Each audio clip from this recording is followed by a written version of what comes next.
కొంతమంది back pain ఎక్కువ వస్తుండేటప్పుడు so, దగ్గరలో ఉన్నటువంటి హాస్పిటల్స్‌కి వెళ్ళిపోయి స్టెరాయిడ్స్ లాంటివి తీసుకుంటూ ఉంటారు. హ్మ్. సో, అప్పటికప్పుడు ఆ పెయిన్ కొద్ది రోజుల వరకు రిలీఫ్ ఇచ్చినా కూడా హ్మ్. ఓకే అనుకుంటారు. అది పదే పదే తీసుకోవటం వల్ల వచ్చే ఎఫెక్ట్ ఏమైనా ఉంటుందా? ఓహ్! చాలా ఉంటదండి. ఇప్పుడు ఇన్నాళ్ళు మనకు తెలిసిందేంటి పెయిన్ కిల్లర్స్ యేసుకుంటే కిడ్నీలు ఎఫెక్ట్ అవుతాయని.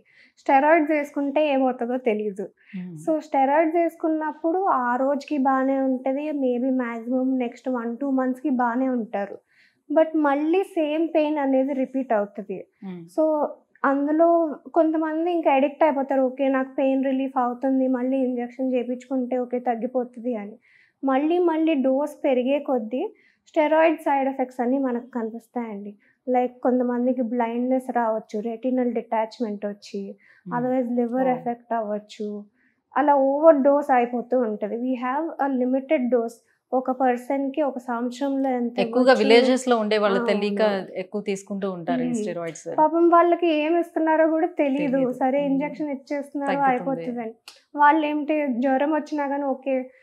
హాస్పిటల్‌కెళ్ళి సలైన్ పెట్టించుకుంటాను, సూది పెట్టించుకుంటాను తగ్గిపోతదన హ్మ్. థాట్‌లో ఉంటారు.